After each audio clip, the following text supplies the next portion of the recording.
Hi guys, welcome back to the WCS Season 2 Finals. I keep wanting to say WCS Europe. It's really hard not to say it.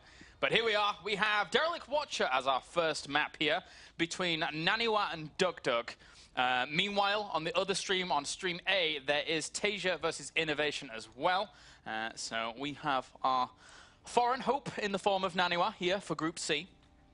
And I'm sure you're very excited to see another PvP. I am, and also a foreigner, you know, like, since Stefano retired, a lot of people have been wondering who's gonna put out some good results in the foreign scene, and I guess Scarlet, NaNiwa are two of these people, two of those potential people that could go very far in this kind of tournament. So I can't wait to see exactly how this turns out. Remember what I explained earlier? How, like, when you have a match where I feel somebody underperforms, like say like Wellmo versus MC, when there is a rematch, I always give the edge to the guy who lost the first time. So now NaNiwa is up against duckdeok. NaNiwa lost the last time he played against duckdeok in the WCS Europe. So I would give him a little edge over his opponent this time. I feel like he's coming into this very, very prepared, and let's see if the Todd Gears exist or not. I don't know. But yeah, you're right. duckdeok was able to defeat NaNiwa 3-1 very, very recently in the grand scheme of things. Very recently indeed. So duckdeok, in terms of a psychological advantage, certainly might have the bit of an edge, knowing that he was able to defeat his opponent pretty nicely. Do you remember at the time what he said? He said it was going to be very easy against NaNiwa, and then in the end it kind of was. So NaNiwa this time he's definitely going to have to play a lot better. I do think that he can play a lot better. I think that duckdeok was on fire on WCS Europe in PvP in particular. And I'm not sure if that's still the case now. You know, some time has passed. He's had to travel around. He's been in Europe for some time. He's maybe homesick. So we're going to see how he plays this. But you know something that I've already told you, and you are already waiting for me to mention it, because you know I'm going to mention it. By all means. I've beat duckdeok recently, 2 or 3 days ago in ladder. So I think he's definitely not unbeatable in PvP, especially in the long game. Yeah. Because I don't think he played the game that I played against him in ladder as well as most players would in a very long game. So we know he's very good in quick to medium games, but in a very, very long game, I do think that NaNiwa is better. Yeah, and I haven't played both of them before. No, but I had the pleasure of watching your game versus duckdeok, and it seemed a bit crazy. So it was nice though. It was good. You mean crazy good, right? Crazy good. Super crazy good. French crazy good. I don't know, whatever you want to do. All right, so everyone seems ready in this lobby, but we're not going. I'm not quite sure what's going on. So we'll go in just a second here, guys. Derelict Watcher will be our first map. And let me just quickly... It's duckdeok who picked it, and I'm not surprised, because as I said, he likes to rush, he likes to play very aggressive, and this is one of those bases where one base or staying on 2 bases will be more common than on other maps, because he's very small. You have like the big ramp down the natural, so it makes aggression more likely than anything. You don't see too many expansions, although it's still possible to pull it off. What? Nothing. Didn't you? What? Are you not looking at preview monitor? Oh man. Finn, fantastic. Hey, not once. Not once? One time out of 1 game, so that's a 100% win rate right there. That's 100% well, actually, win rate? I played him back in Wings of Liberty when I was in Korea, and I lost a few times at Korean ladder. But hey, this is out of the swarm. New game, new opportunities. Yeah. What's up? What's up? All right. Well, I assume we're going here in just a second. As I say, Derelict watches the first map, and as you rightly pointed out, duckdeok picked this first. Then NaNiwa picks Akalon, and then the third map, if we need it, will be Belshir Vestige.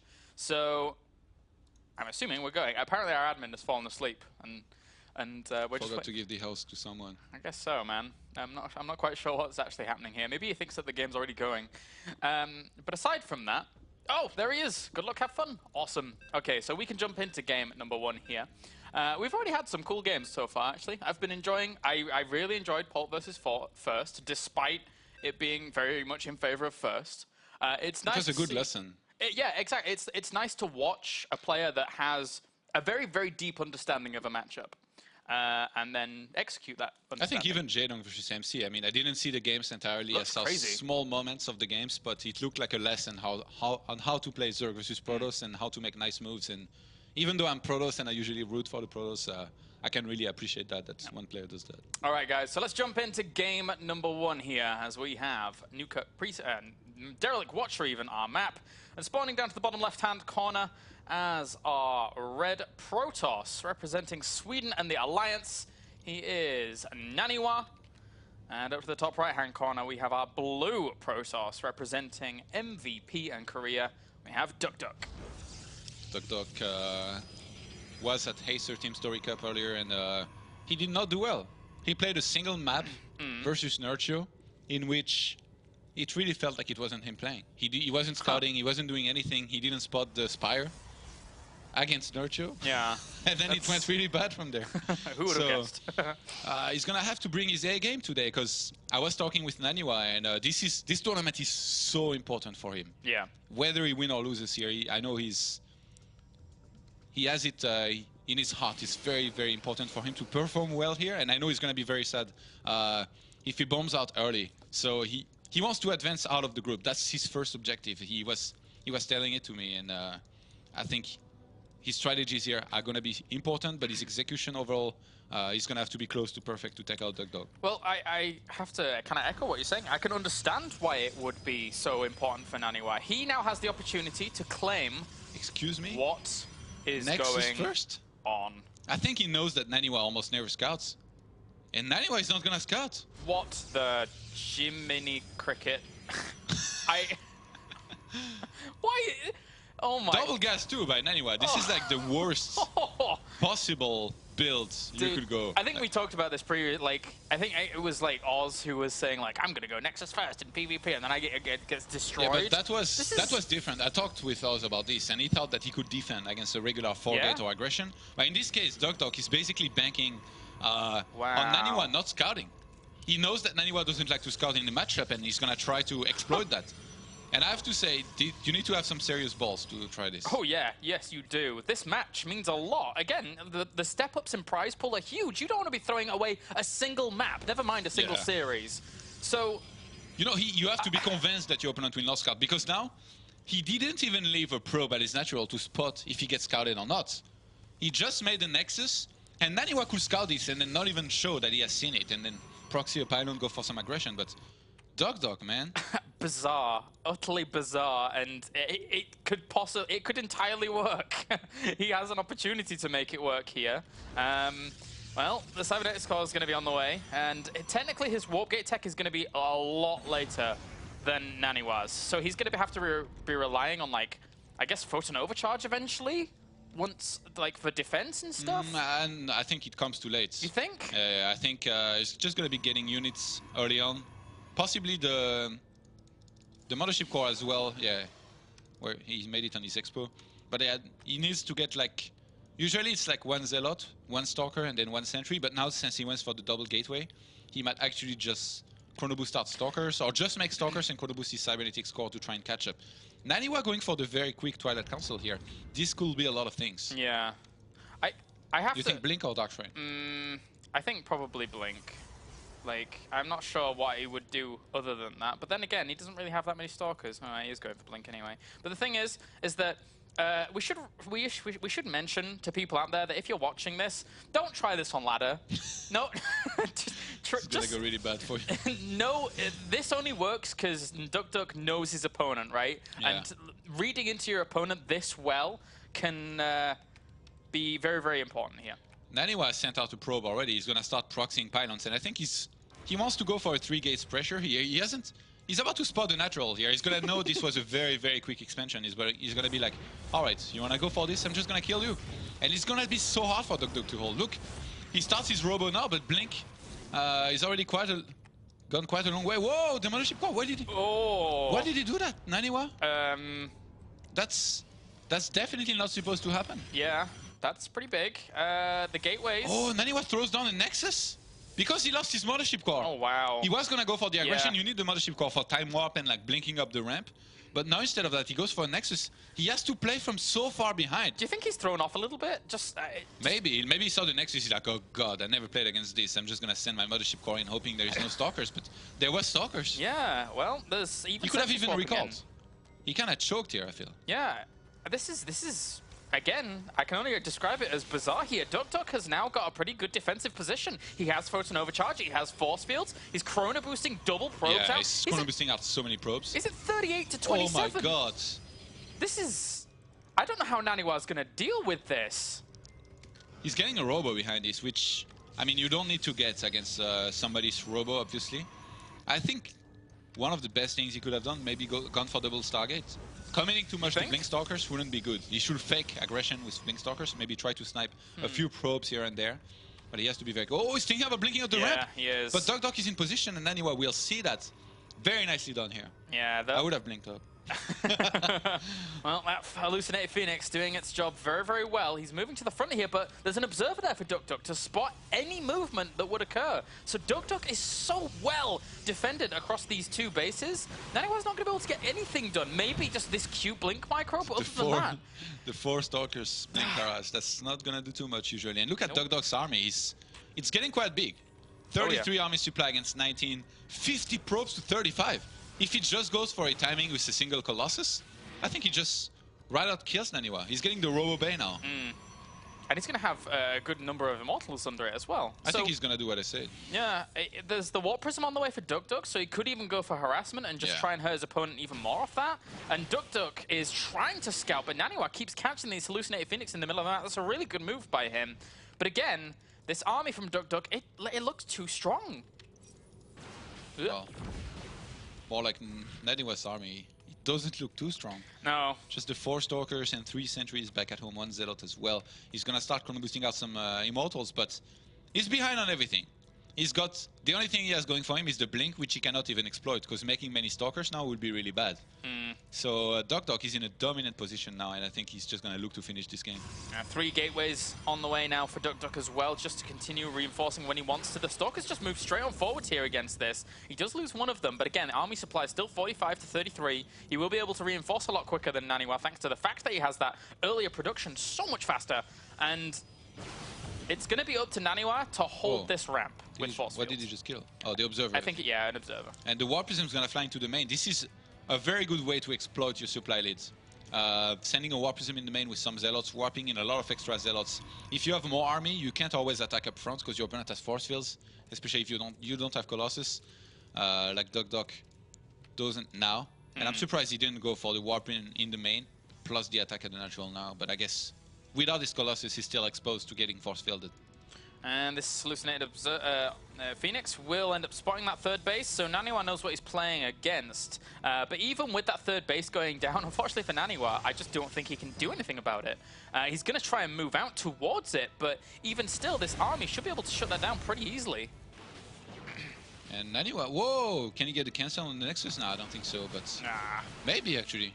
The army of duckdeok was quite far out of position. NaNiwa goes for a pylon, and I think he's gonna get both pylon here. He's actually made a pylon at his third, and there's a Zealot of duckdeok trying to deny this. He's gonna get the probe. I think that was very good decision making there by NaNiwa. Knowing that he would have never had time for the Nexus, just goes for the pylons. The Stalkers are gonna try to catch the Warp Prism here. I think they might be able to.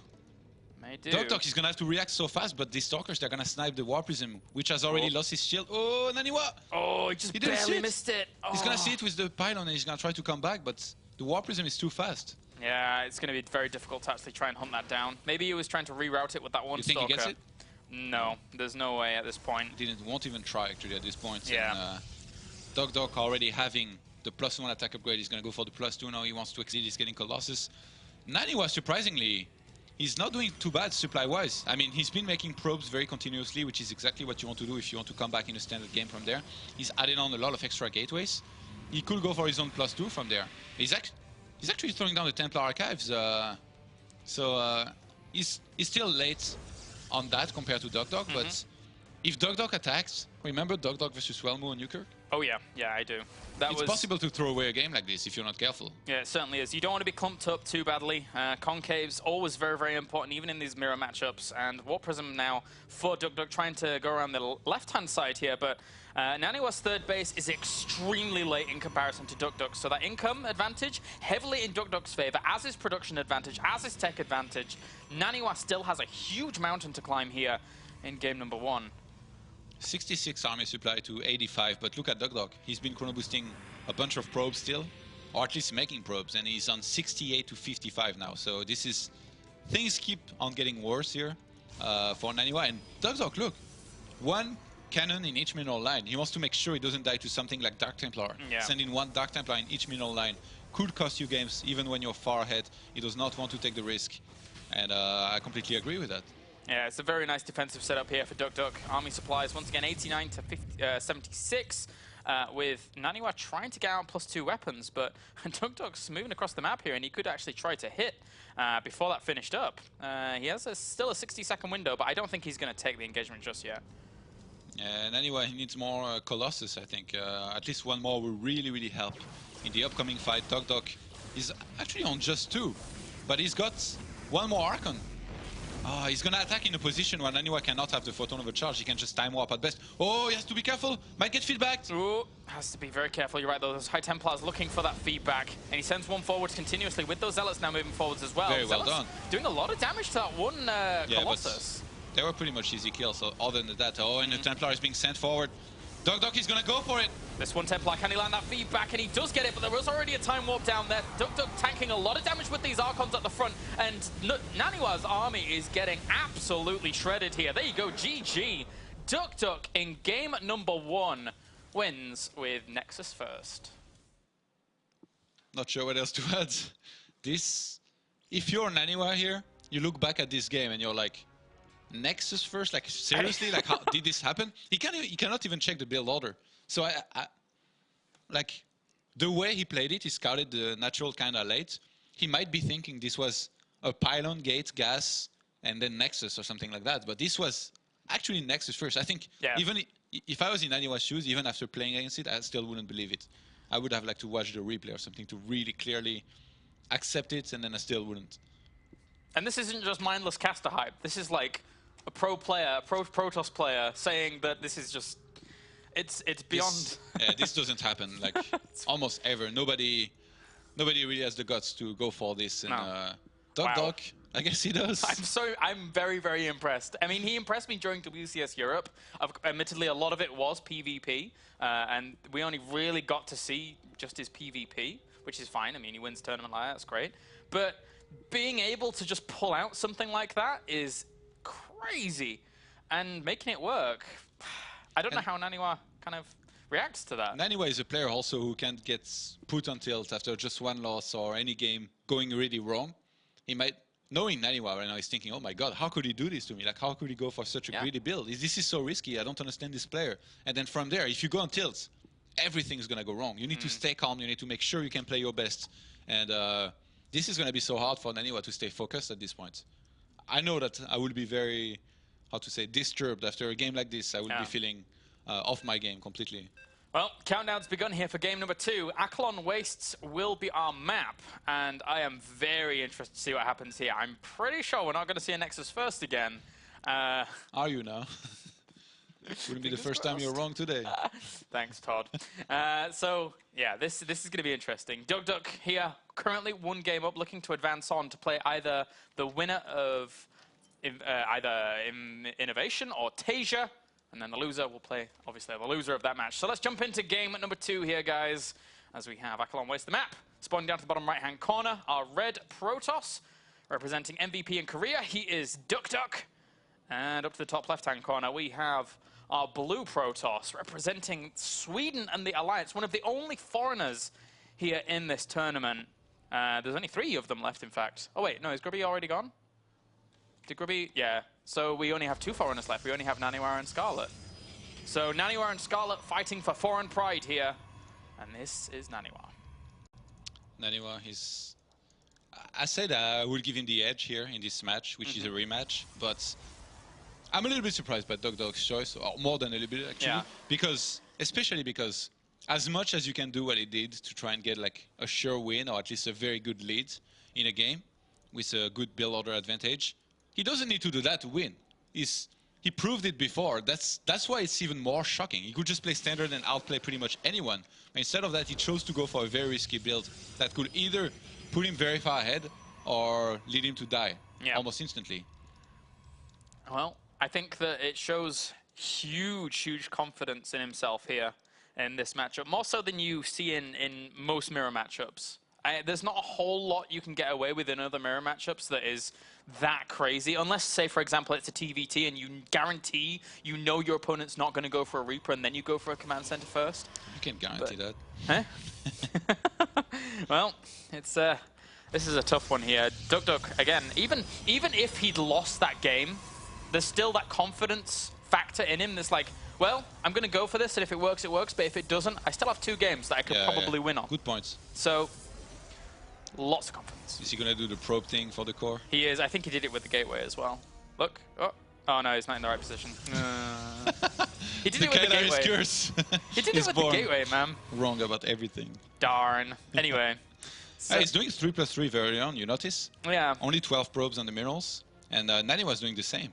No second gate just yet for either of those players. NaNiwa, again, going for the very quick setup. Is he going to scout? Whoa, he's re-scouting for proxies. Yeah. This is a bit weird. Like, this is not supposed to happen at this point. Because he'd already scouted out his right-hand side location and the south. I thought he might go and scout the natural of duckdeok maybe this time to see if there was a Nexus first again, in which case he could just all in. But no. NaNiwa gonna go for the no scout again. And he gave a lot less respect to his opponent regarding proxies than duckdeok. duckdeok, he scouted all the way down to his natural in this game.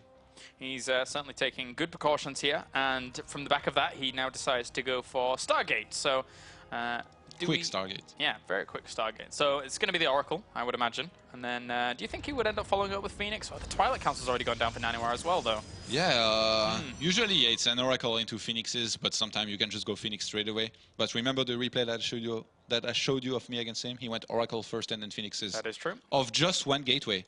He used this build before in the WCS Europe. He went for the Robo very quickly after that. Like now he would throw down the Nexus and then a Robo. That's the build that he was going for, which is very, very greedy actually. And the Oracle is now on the way, rallied straight across the map here, whilst NaNiwa's trying to scout out all the locations with his Mothership core, adding on a few gateways, and again, well, not again, but a lovely little Nexus here for duckdeok to play out a little bit further. You think Robo next? I would say so. Of course you would say so, I just predicted it before. That's not... That's... I know, Robo. You asked me! I'm just testing you all the time, man. Thanks, Todd. And you keep failing. I said I would say so! Yeah, but it was obvious because I said it before. Okay, not... I'm just playing, James. I know. Anyway, how many gateways? We have 2 on the way for NaNiwa. Remember when he did this before? He made just 1 Oracle first and then no Phoenixes. And again, he's doing that. He's adding 1 more gateway now. But NaNiwa is going to be able to sneak in the main and maybe kill some probes here.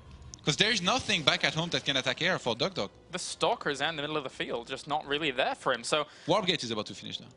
That's true. That is true. The only light at the end of the tunnel. It's going to take a little while. Oh, the Oracle. Starting to do damage, but NaNiwa is already on Blink Tech. He's got it halfway through done. I think NaNiwa just throws on a 4 gateway and goes for an all-in there, and then he wins if he does that. The Stalkers didn't catch it just in the end there. 4 workers have already been killed by NaNiwa's Mothership core. He needs to recall out, though. No, he needs to time warp and lose it and kill 2 more probes. Perfectly. I'm not kidding. Look at the walker counts. He will be 3 walkers ahead, and then you just all in. He's going to kill the Nexus, no matter what at this point. Actually, there's an Immortal coming out. He can throw a force field down. Why does he not have a proxy pylon?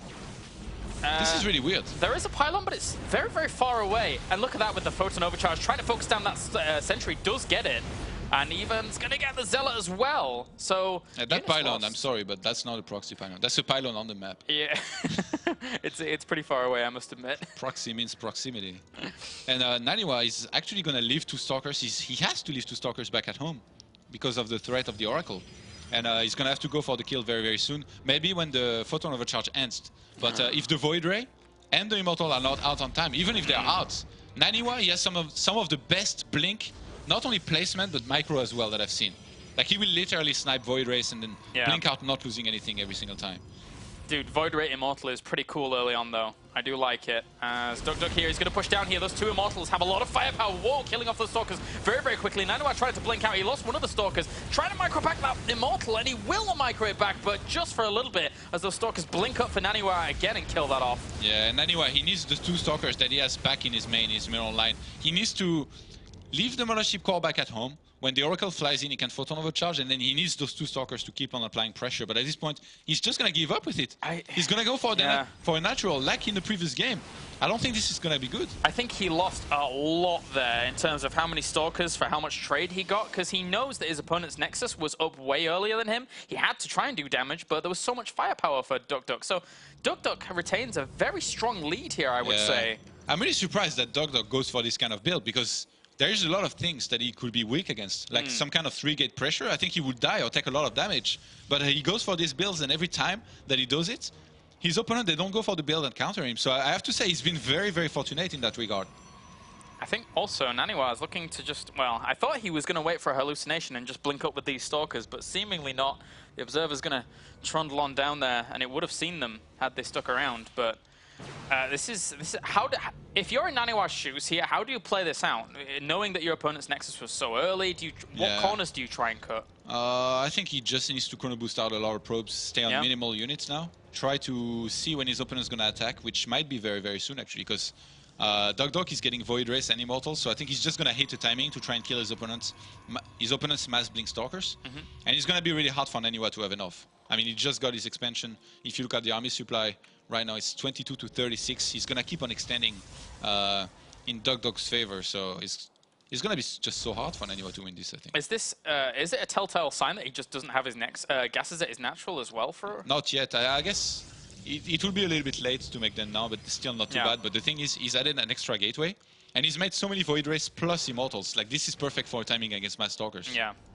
Well, NaNiwa now has a look around. He still sees the lack of gases at the natural here, so he must know that something's up. Oh, the Stalkers. NaNiwa needs to react. He's going to pick off the probe, luckily. Oh. Not even intentionally. Just run into the Stalkers somehow. So he needs to bring out another probe for him if he wants to actually place his own proxy pylon down. But the unit counts here with 3 Void Rays and 3 Immortals soon to be out with the 2 ones that are just making. This is a lot of damage that can be done very, very quickly by duckdeok. Army supplies 48 to 31. Yeah, I think NaNiwa needs to go into a lot of Zealots from there to help against these Immortals. You can force field half of the army and let the Photon Overcharge do the work against Void Rays. But this ramp is so wide that it's going to be so hard to make this work. He needs perfect force fields, perfect split of the army, and even then it's going to be hard. And that proxy pylon goes down as well at the front here. Force fields just galore, trying to separate each other's armies off. He didn't kill anything. Like, he would have needed to have a really good concave with his Stalkers here to start sniping units. He uses the Photon Overcharge, and he's just going to camp there. If duckdeok tries to go up the ramp, NaNiwa could just force field it. And NaNiwa actually has an additional Photon Overcharge for later. The one saving grace slightly of NaNiwa is the fact that he forced out the overcharge, the charge on some of these Void Rays, and now they won't have it. And if the direct engagement comes soon, NaNiwa is on 6 gates. Yeah. So right now, although he's behind on the economy with 36 pros against 40, he's going to be getting so many units out. I think he should only get Zealots and Sentries from there. And duckdeok's going to go for it. duckdeok has a lot of Zealots as he does move forward. Double time warp, slowing down a lot of NaNiwa's army. He has to micro this so fantastically to try and deal with the Void Ray firepower, the Immortal firepower. The Zealots close the gap with the Stalkers as well. And there you go, GG. duckdeok takes the series 2-0. In very strong fashion. And duckdeok had so much. duckdeok did what I said Sase should do. He got only Zealots. Did you see? He had almost no Stalkers, and this was so smart. They tanked so much.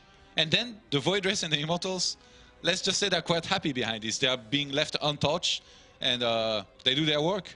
I think the Zealots are even more effective, the fact that it's very hard, or it seemed very hard there for NaNiwa to prioritize where he wanted to blink. Stalkers with blink in a, just like, I don't know, Stalkers versus Zealot engagement would be great. You know, you're just blinking back where you need to. But all of that hecticness going on, it's so much harder to do in that situation, I feel. duckdeok's timing here was basically saying, Blink Stalkers are useless against the timing I'm going to do. Yeah. If you go for mass Zealots and Archons, say if NaNiwa had 2 Archons here and a lot of Zealots with charge, he might have been able to hold. But he was just too far behind economically to be able to reach that army. So pretty impressive by duckdeok, I have to say, this series. I was wondering if he was going to deliver, and he does deliver. Yeah, he did in spades, man. So now duckdeok advances on to play the winner of Innovation of Ortasia.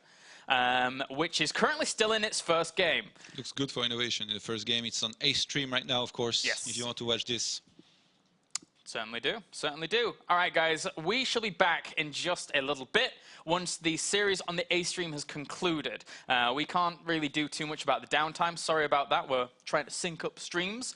What do you mean? There is no downtime. There is another game happening. Well, okay, yeah. On the A stream, there's B-Stream will be chilling out for a little bit. Those PvPs, duckdeok wants to deal with NaNiwa pretty quickly. So guys, tune in just a little bit where we shall have NaNiwa playing against the loser of Innovation versus Tasia.